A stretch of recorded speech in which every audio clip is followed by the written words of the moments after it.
I want to talk to you today about speech. Speech is such an important aspect of our life. It touches all areas. If you're in sales, it's your trade craft. It's what you use to try and steer people in the right directions. It's how you point out the advantages and point out the disadvantages of any particular product. And you hopefully steer people to making a wise and right decision. If you're a teacher, a trainer, a motivational speaker, it's what you use to try and channel people's lives, change and enrich their lives. It really touches every aspect of our life. If you are in business, it's how you present ideas and concepts and move commerce forward. And in relationships, it's absolutely a key in developing a relationship, maintaining a relationship, and building a relationship. But you know, the Bible goes a step further, and it says death and life are in the power of the tongue. Death and life.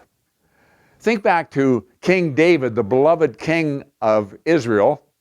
And there was a period of time, very low period of time in his life, when he's fleeing for his life from Jerusalem. His son Absalom has stolen the hearts of the people and is taking over the kingdom. He's moved into the palace, and David and some of his loyal supporters are fleeing for their life. And David is walking along, feet barefoot and head covered, slumped down, feeling so despondent. And there was a man named Shimei, and he's walking along on a hillside that parallels where David and his men are walking. And he's screaming and cursing and throwing rocks and stones and dust in the air and saying, "You bloody man," and all kinds of things, hurling curses at David. Shimei was a descendant of Saul, and Saul had been the king that David replaced. And Shimei felt that it should have been Saul's descendants that were on the throne, and he was blaming David. In actual fact, David did nothing, never lifted a finger against Saul, but Shimei didn't see it that way, and he was lashing out at him. Well, very shortly thereafter, Absalom was put to death in this battle, and the children of Israel came back and reclaimed David and brought him back as king. Shimei was the first person to rush out and meet David and grovel and apologize because he realized the wrong that he'd done. When he was speaking, David wasn't king, but he understood that kings in that era had absolute power and they could decide somebody's life or death in a moment. And so he was begging for forgiveness. Well, some of David's men encouraged him to take Shimei's life, and David didn't. But David didn't forget. All the way until his deathbed, when he's handing over the reins of power to his son Solomon, he says to Solomon, "And don't forget Shimei, who cursed me terribly, hold him accountable." And Solomon actually took the life of Shimei. Death and life is in the power of the tongue. Jesus said, "By thy words thou shalt be justified, and by thy words thou shalt be condemned." And we can certainly understand how much damage has been done over the years by an improper word. I've known families that husbands and wives get from loving each other to hating each other because of words that have been spoken. I've seen children, brothers and sisters that won't talk to each other. Knew two brothers who went 40 years without speaking to each other because of something somebody had said. I've seen parents that won't talk to children, children that won't talk to parents. I've seen these things deteriorate. In fact, it's cost lives.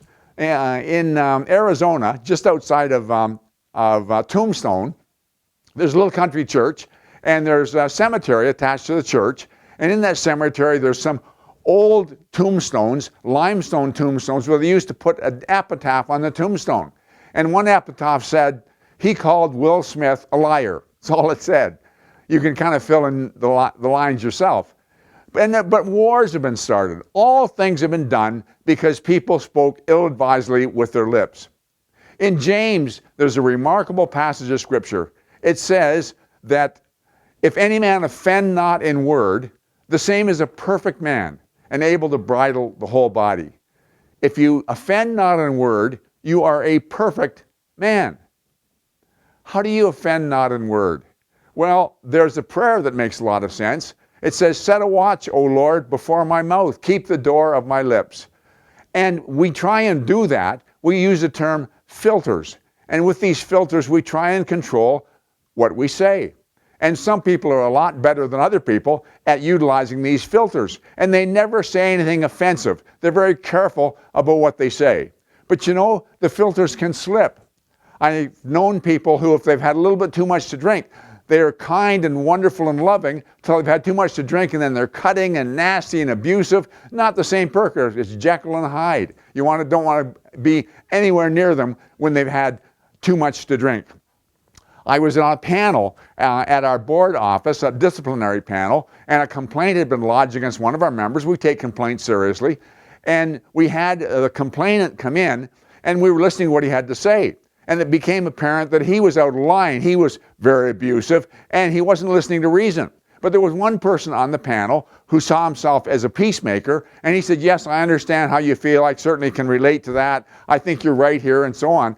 Talking as smooth as oil.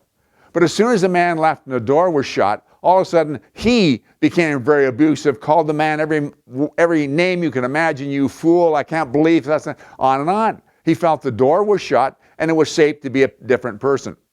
When I was late teens, my first year of university, I had to have a surgery over Christmas, and I had to have a hernia operation.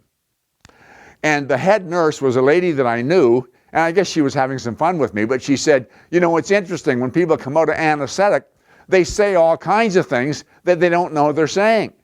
Well, I thought, my goodness, I certainly wouldn't want to be saying whatever's on my mind, and yet there's always that danger. So there's the danger of this filter slipping.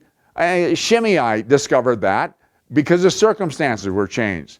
The other person discovered that because the door was shut, or because didn't think people were listening. You know, great athletes and actors and people we hold on pedestal and high esteem sometimes are caught off guard when they think nobody is really watching, the film isn't rolling, and they say something that's very discriminatory, or they say something that's very cutting or very harmful, and all of a sudden we see them in a different light. Things have been changed, and once it's spoken, it can't be taken back. So the real message is, and the real prayer is, but let the words of my mouth and the meditation of my heart be acceptable in thy sight, O Lord, my strength and my Redeemer. Words of my mouth and the meditation of my heart. Jesus on one occasion was invited by a Pharisee to come to dinner. And the Pharisee marveled that Jesus didn't wash his hands first before he ate. And Jesus explained, it's not what goes into a man's mouth that defiles him, but it's what comes out. He said the things that proceed out of the mouth come from the heart. It's out of the abundance of the heart the mouth speaketh. And so the critical thing isn't just to have a filter. Imagine you had a button, and every single person had a button on their forehead. And you could walk up to any person, or you could be talking to any person, and if you press that button, all of a sudden, whatever they're thinking, they would speak. A lot of us wouldn't want to go out in public. We certainly want anybody near that button. And yet the real truth of the matter is, the real safe issue in the matter is to get to the point where you'll be happy to have whatever would come out of your mouth, if that button's pressed, you'd happy to have it printed in the newspaper or shouted from the rooftops. The key is to start by controlling our mouth, but really to change our heart. How do you change your heart? Well, you change what you think about. And that can be done. You say, well, these thoughts bombard my mind. I can't control it. Well, it's been said that you can't stop birds flying over your head, but you can stop them nesting in your hair.